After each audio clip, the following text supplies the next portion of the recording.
Okay, we're gonna try this again. Second time. The cat was yelling at me. If you don't see her, she's right there.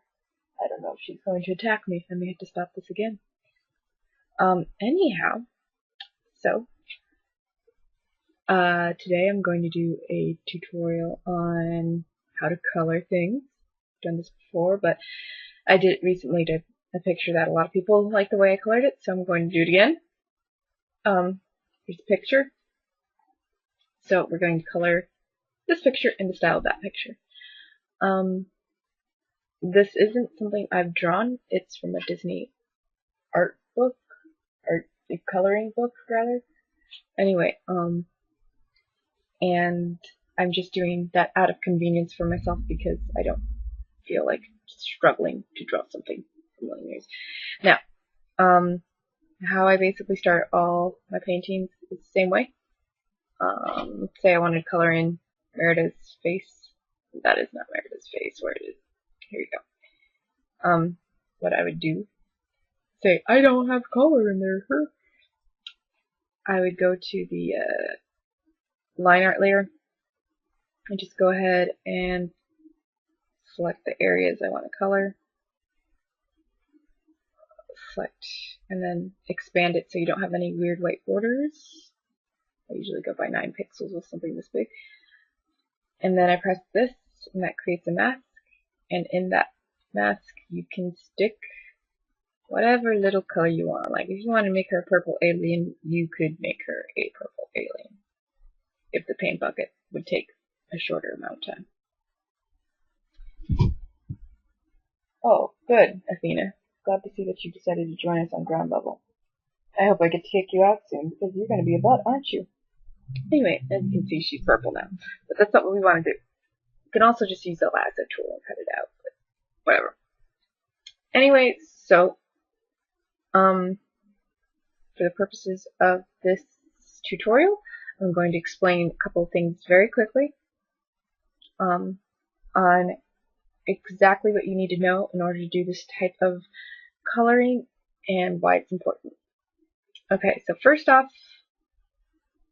these are my lights. Let me show you. Alright, so I have 2 light sources. Let me just do this.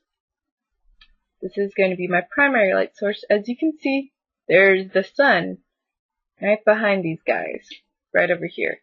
And it is casting light. Oh my gosh, Athena, don't eat my paper. It's casting light onto all these people, and shadows are going to be wherever the light's not touching, of course. Athena, one second, you guys. And there we go. Cat effectively kicked out. She'll probably be yelling. Can't eat paper in my room. God damn, cat. Anyway, so it's going to be lights all the way casting around over here. They're going to be touching over here. Did I ever get that far? Yeah, and then over here. And just hitting the edge of this. And then everything else is going to be in shadow. And then I have this secondary light source just because it's mostly bounce light, and just in case I need to define some edges over here, since if everything over here was just in pure shadow, it would just all get lost, all this detail and all this niceness in the line art. So this isn't going to be nearly as bright as that, but you can see it's just to help define shapes. The second thing that you're going to need to know is cross contour and structure. It's very important for this style of rendering because, as you can see, you're going to see this more when I start to color, but you don't get the benefit of having a lot of brush strokes to sort of canoodle out the shape and form. It has to be one clean line, like this edge of the shadow on Stitch's head. It's one clean line. There's no like like, there's no mistakes. You can't make mistakes. Well, you can, but you can fix them, but it can be really tedious. So, in order to do this type of shading, you really need to know cross contour and structure. This right here is a cross contour of Merida's face, if it will ever zoom in. Which I'm beginning. Oh, shut up, cat. You were trying to eat my paper, and you know it. I don't think it's ever going to zoom. Maybe I just didn't tell it to zoom. There we go. Now, it looks a little bit scary, but let me take down the opacity a bit, or just maybe go overlay. Yeah! So, as you can see, cross contour just basically means I know the form of her face, even though this is just line art and it's flat. And I've done it a bit on her hair, on the poofy sleeve part of her sleeves, on this section of her skirt. You have to know the structure really well. And I mean, even beyond that, you have to know the structure of the face in general.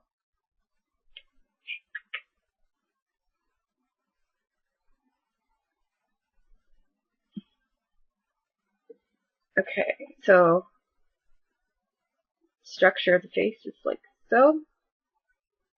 And with 3D movies, this tends to be a bit easier than with 2D movies, just because 3D movies, they have to have more rigid structure. I mean, not to say that 2D movies don't, but you can cheat and get away with a lot more things.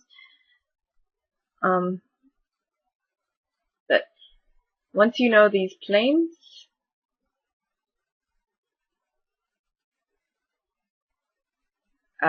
and you know what you're doing with these planes, then this style of structure is, or this style of painting is a lot easier and a lot more viable to use. I could go on for days, but basically that's what we're going to be using. So with that in mind, we can get to the fun part, which is the coloring. Alright, so I've gotten rid of all those things because we don't need them right now. And so these are our basic shadows. This is really dark. This is like the full shadow. This is the 40%, 50% shadow. Now, these are basic shadows, and basically what I did is I took the lasso tool and I just cut out every shadow shape I wanted, and then I filled it in with I think it was just a basic dark purple color. I used a painting as reference, a Bierstadt Hudson River artist's painting. His name is Bierstadt. He's a Hudson River artist. They're really good to look at for their palettes and such. Because I could have just gone to the movie and probably taken a screen cap and been like, oh, I can use that, but I felt like that would be kind of boring for me to just do what the movie had already done. And I didn't feel like making up my own palette because, you know what? Why make it up when you can learn something from someone else? Anyway, so, just as a note, you can see here that I've really made these shadows dramatic since it's sunrise, and I really wanted to capture the mood of that moment. And I've also cheated a bit. For example, there's these lights outlining her figure in the shadow area. That's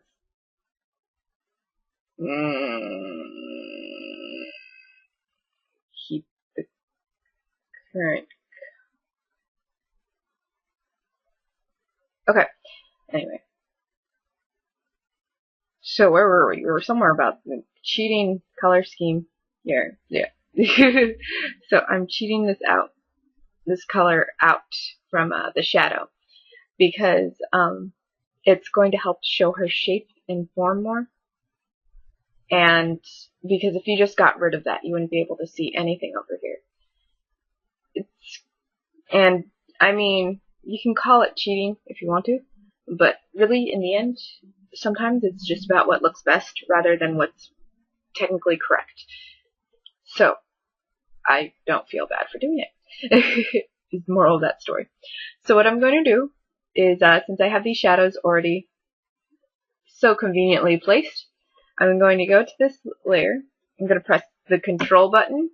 It could be Command on Macs. I'm not sure. You guys go figure it out. And then I'm going to click on this little thumbnail, and then that selects everything within that already for me. So I'm going to go, shut up, cat, I'm not letting you in. I'm going to go and save this selection as like shadow, whatever. And then from there, even if I don't have that on there, I can go load selection, and it automatically selects it for me. So what I'm going to do is I'm going to, oh, where do I want to start? Let's start with this layer. Nice and simple. And excuse me as I get myself organized. I have this all organized into various groups. I haven't named them though because that would be too convenient. So what I'm going to do is I'm going to start out not with this color, but with this.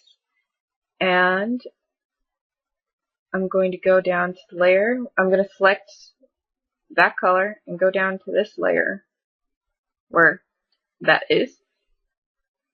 I'm going to go to load selection, select that shadow shape, and then we begin.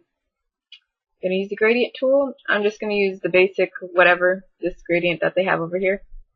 I'm not going to really mess with it that much because this is really simple. Just go like this. Oh, actually, I forgot. For this style, since it's very precise and it's easy to kind of screw things up, I create a new group for every color, which is, it takes a lot of, it's really kind of annoying, but it makes it simpler in the end. Cancel. Sorry. Actually, I'm working kind of backwards. So what I do in this case is I take that mask from that layer. And now I go back and load the selection. This is why you don't forget your own process, kids. At least not when explaining it, because now I'm probably confused you. Anyway, now I add in my gradient. And we're just going to watch it. Usually doesn't take this long, but I'm doing a lot of things at once on this computer right now. So the computer is kind of like, I hate you a lot. Alright, you see? It's very subtle, but then what I do is I deselect the layers that I've already shaded. Right here. Now how I'm thinking is, see, his shadow is going to be strong right over there, this shadow is going to be strong, and then her shadow, I'm going to reaffirm it right over here.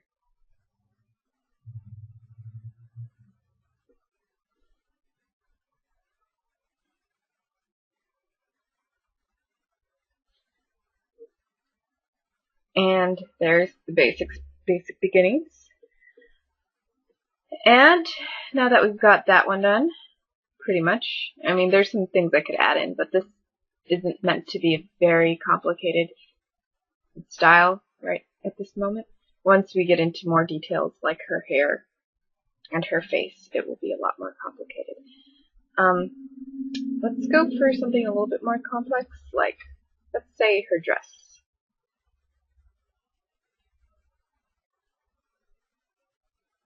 But basically what you're going to want to do is find the core shadows. Now the core shadows is where it's the edge of where the light is changing into shadow. And that's where the shadow is going to be the darkest and the most pure. And so you're going to want to accent those. That's why I did that over here, and here, and here. It's because this is where his form is turning into a shadow. This is where this is turning into a shadow. This is where her form is turning into a shadow. And it's all about, this style is all about carving out that shape. I like how that bright purple is still down there. Alright. Shush, cat. I'm not letting you in. You've already destroyed your... Oh my gosh, she's just trying to destroy the room. This is why I should have, like, waited till my roommate was awake, but whatever. Anyway, so we're gonna just do the same thing, and this gets a little bit more complex since there's more planes and shapes over on this side. Shush. No, shush! No, your craziness is not wanted right now. What?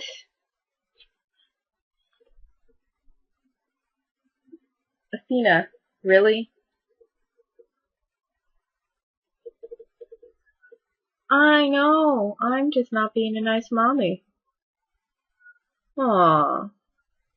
What? And this is all about trial and error. Because I'm not even sure where I want to put these. I'm just kind of putting them wherever I think they're going to look good. Because, especially since this is, like, I'm not using any brushes and I'm just relying on these gradients to help me define my forms. I'm kind of just making up a lot of this. Not making it up, but kind of making decisions on the fly.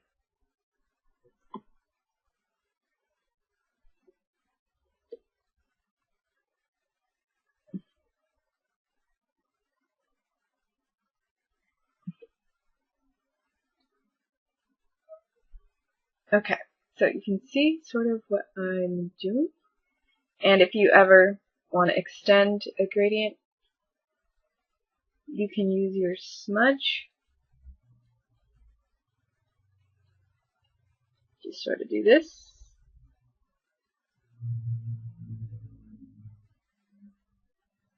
You can also use a hard edge eraser to get rid of any mistakes that you've made. Or soft edge, but I'll show you that in a minute. After I'm done with all these gradients. But you can see where I'm starting to define where the light is hitting compared to where the shadows are. And I guess it's going to be pretty much the same thing for all the rest of this. So once I finish with that, I will show you guys. And we can continue with the tutorial. Okay, I think I'm back. So, as you can see, hopefully, I've finished with the basic shadows. Sorry, yeah. So, I'm going to show you a bit of what I've done. If, you know, zoomed in. Yes. No, back. Oh, okay. So, for the face, it's a little bit more complicated than just these simple shapes. I basically carved out where, I want you to be paying attention in the face.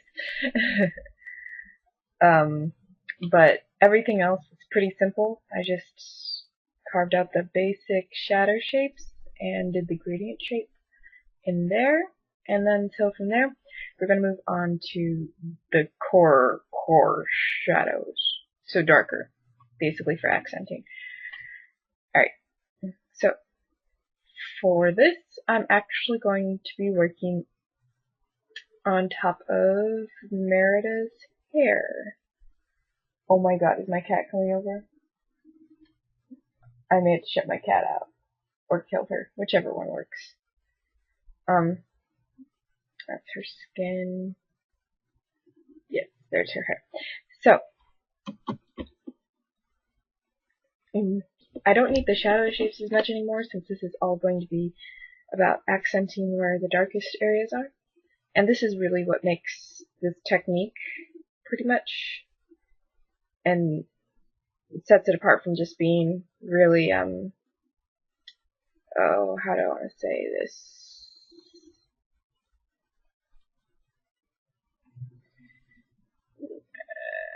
It's just an overly fancy cell shading technique.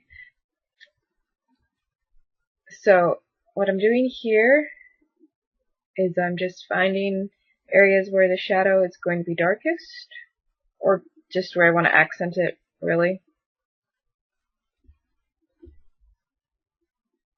And what I mean by accent is just areas I want the eyes to be more drawn to. Because in a composition, okay, so note if I do this, this is a color layer of just one color, so it's all the same value, or all the same color, and you can just really look at the values. But when you're looking at a composition, you tend to look at the areas with the most contrast. So if you put like a white and black dot next to each other, you're gonna look there. Do like, you know, it's art. It's how it works. Anyway, so you really want to use these shadows to define shape and form, but you also want to use them to accent where you want the eye to look. That's what art is about, telling people where to look in your piece. And so I'm doing this on Merida's hair right now just because Merida's hair is really the area in this piece where we kind of go a little crazy. Her hair is a bit of a conundrum in these pieces, just because sometimes I think it's really hard, I think, to kind of draw her hair in 2D in a way that it makes sense once you try to color it, because there's a lot of lines in here that seem a little bit unnecessary, or like they don't serve that much purpose, or they're just confusing the mask as an overall whole. So it's kind of interesting for me to kind of go in here and be like, how the hell am I going to do this?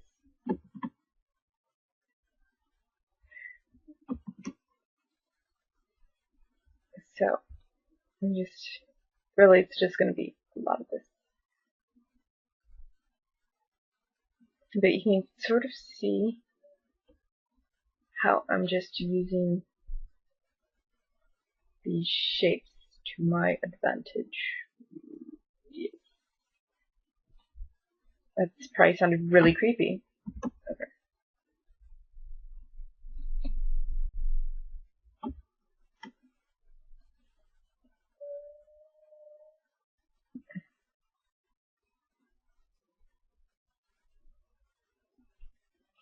And I'm going to be quiet until I get a lot of this done, because that's how it works.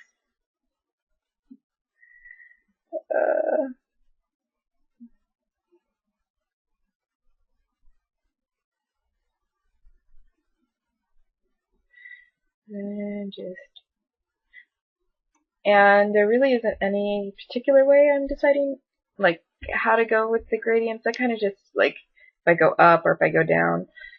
I mean, if there was a more clear light source for her face, because really this is kind of made up. Don't tell anyone I said that, but if there was, it would make more sense what I was doing with the gradients right now, but I'm sort of right now just doing it based on what I think looks good. Which could or could be wrong. I have no idea. Really? Who cares? Your piece? It don't matter.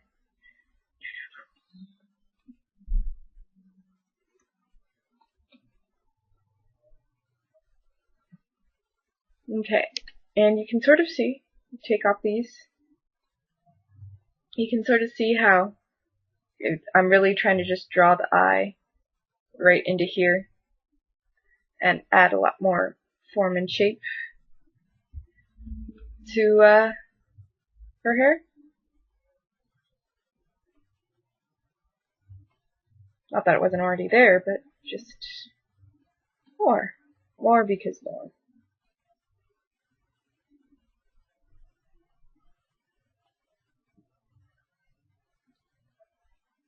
Oh god, I hear my cat. She's gonna come over here, she's gonna attack me, it's gonna not be fun.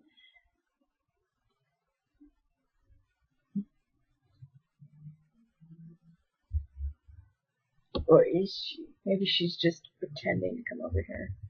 Maybe she's really just ignoring me because I was a jerk to her earlier. Who knows?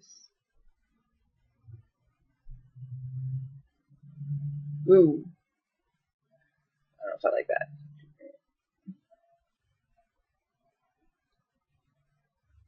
There. Wait.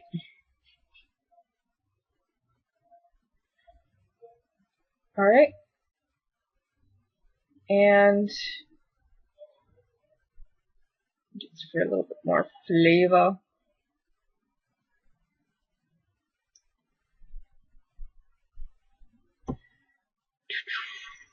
Ooh.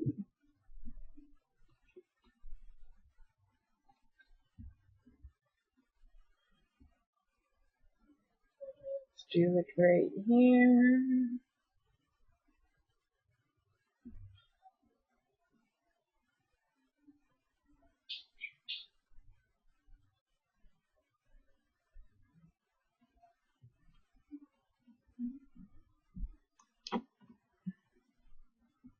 Okay.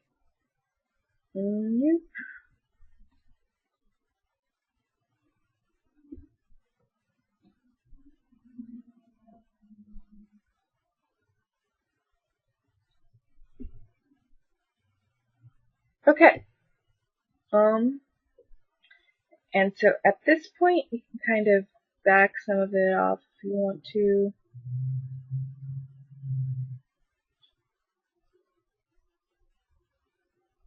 And then,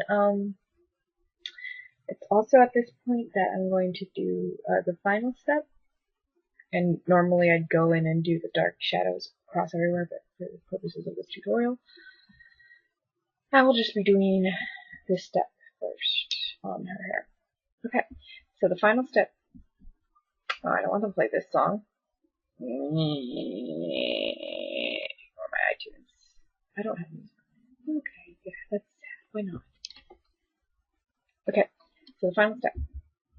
You can either use, basically just use your favorite brush, but make sure that it has an opacity setting on it. You can also do gradients, but it'll take a really long time that way, so I'm going to just use this brush. See, it's really not opaque and then super opaque. Yeah. Now, except I'm not going to use that brush because I kind of wanted to use my favorite brush, which is a custom brush, because I like using my favorite custom brush. And Photoshop is being slow. Right, this is the brush. Okay. So what you're going to do is now take a note. I have a yellow light. So since I have a yellow light, I'm going to bring it up a little bit and then take the value up a bit. Now, what I'm going to do is I'm just going to slowly go in and just accent areas with highlighting and the things.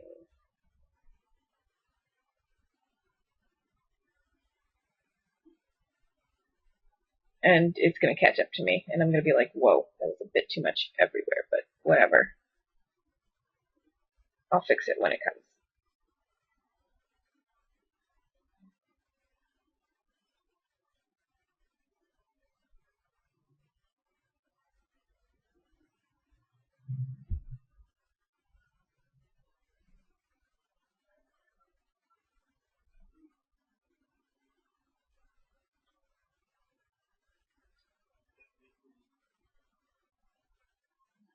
Okay.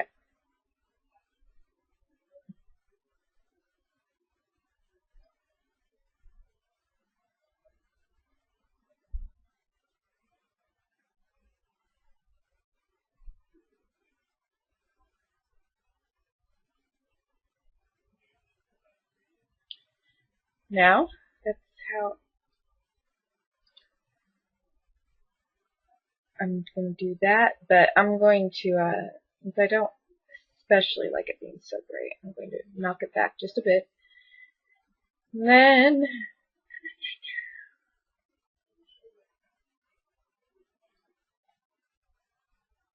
I'm going to do another layer over it. I'm going to make the brush about twice as small. So it goes from 63 to 36. Why not convert the numbers?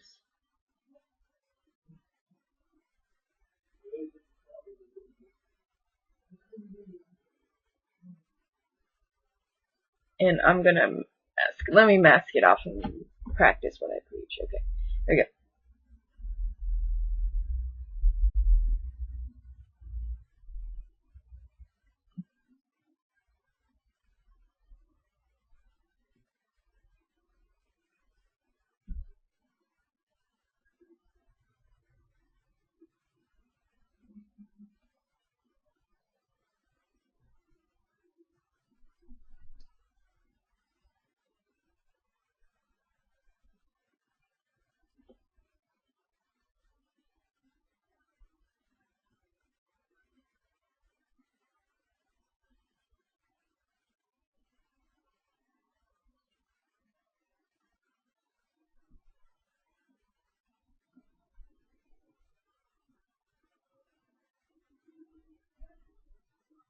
Okay, sorry, I'm being really quiet because I'm trying to concentrate on this.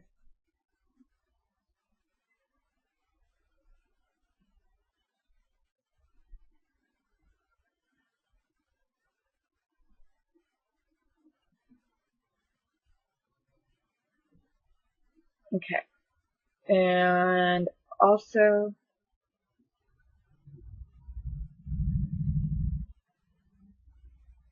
oops, I'm going to go back and add some of that red back into right here.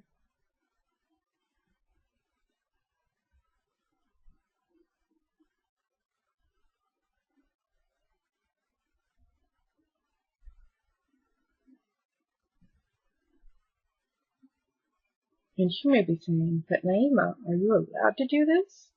I thought you were saying you should only use gradients. And you know what? You should do whatever you think is going to look right. I may decide that this isn't going to look right and completely change all the highlights. But I like this with all this on here much better than just with the plain gradients. Because while the gradients are nice and graphic, and they look really cool, I think this expresses the fall of the light on her hair in a much more interesting yet still graphic way. I'm not getting rid of the fidelity of the basic gradients, but I'm also basically just utilizing the light to its greatest advantage to sort of just really express what is going on in this picture and the lighting and the mood and everything. Basically, don't ever be limited by the technique you're doing. Don't ever think just because, oh, this is just supposed to be this kind of picture that you have to do it that way. If there's a better way to do it, there's a way to do it that's going to express the point of the picture more clearly, do it that way. See if it works. If it doesn't, oh well, do what you're originally going to do, and if it does work, it's great. You're proving somebody wrong. Probably yourself. So, and that's basically how I finish off this portion of it. So, just to review, and this is nice and easy because they're all in little separate layers. But there's the basic block of color, cut out the basic shadow, do gradients, do the basic gradient shading first, then you add in the accented, oh my gosh, accented, oh my gosh, I'm forgetting the name of it, core shadow, accenting core shadows. And then after that, I cut out some of the areas where I wanted a little bit more light to be hitting. Then added a little bit of light, then a lot more light to really express the fact that that sun is coming over and hitting Merida's head. And so I'm basically going to go through and do that for everything now, and that's going to take me a little bit. So once I'm done with that, I guess I will see you guys the other side, and I'll probably show you guys how I do the last parts, which is just the accenting parts. Alright, see you in a bit. Okay, so I'm back, and I'm basically done with most of the just basically everything. I decided to leave these guys simply shaded, and I brought him a bit forward, and I went more complex on Merida and her mother. I did a bit more detail on the face, did, you know, core shadows in other places, but didn't go too far beyond that.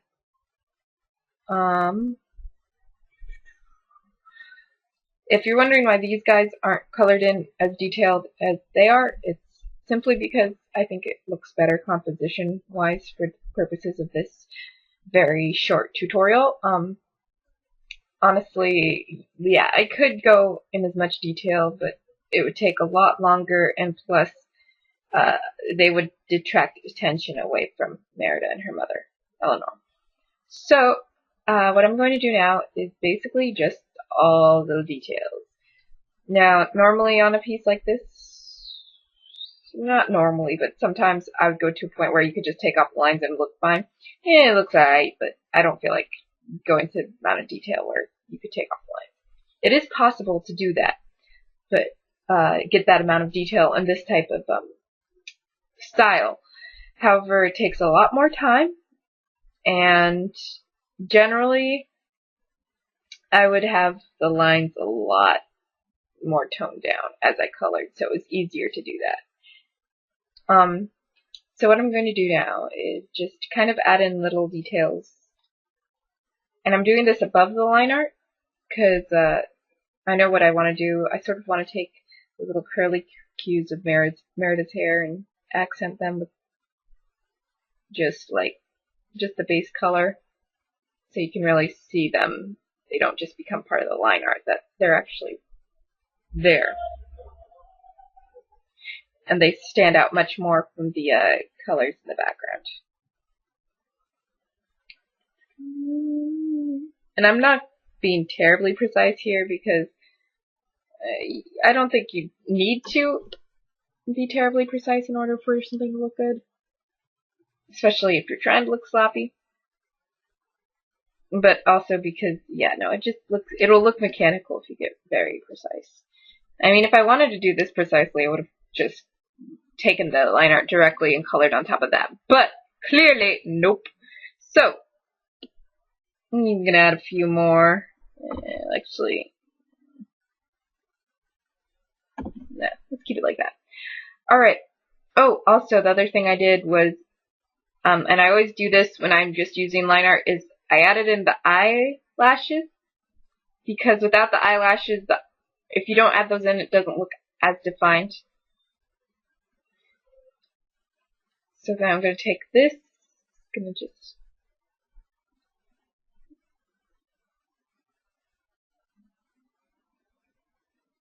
and I'm doing this all in the same layer because I'm fucking crazy. No, because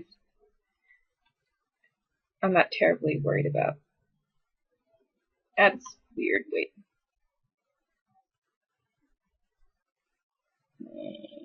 Okay. Whatever. It's just gonna look the same. It's faster. Alright, whatever.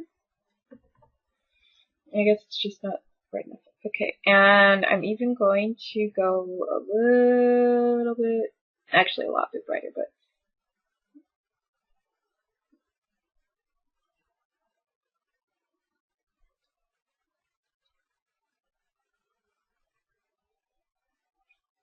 and this is just to sort of add these sort of just finishing touches to sort of really sell whatever you're drawing. And you don't do this till the end, because if you do it beforehand, you're going to just try to work around it, and that doesn't work. Just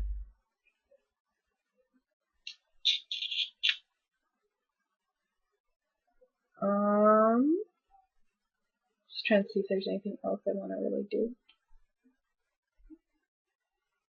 Okay, so that's it for that. And then this is the final step that I always like to do. At least try and see if it'll work. If it doesn't, sometimes it doesn't, and I leave this off, but this is basically my final step on a lot of my pieces. I just do this. I take a soft edge brush, make it about this big, and I just go over with the light version of whatever the colored light is, in this case that yellow right there. I go like this, all over. I'll even add just a little bit to the face, but not too much since that's not really in the light.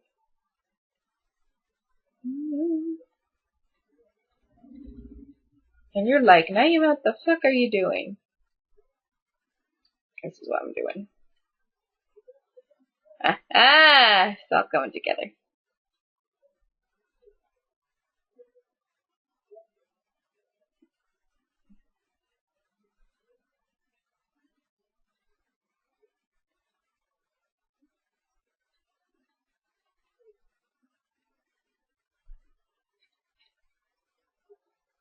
Then I just tone it down a bit so it's not so like, I mean, unless I really want to go crazy heavenly. And then even on the flip side, take the shadow color. And then, sure not, okay, cool. And then just,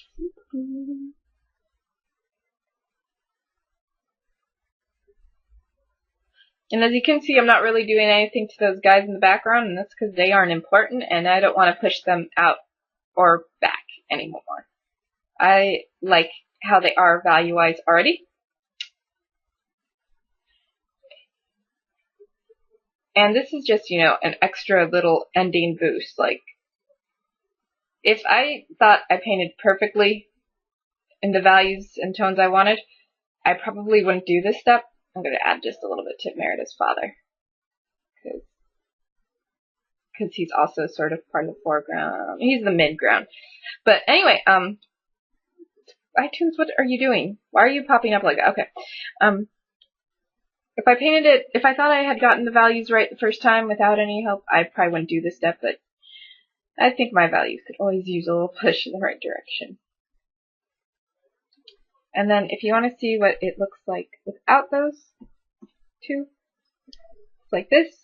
And I think it's nice, but I like with a little extra punch. And you can see with the values over, it just helps give a little extra punch to where I want the eyes to be looking.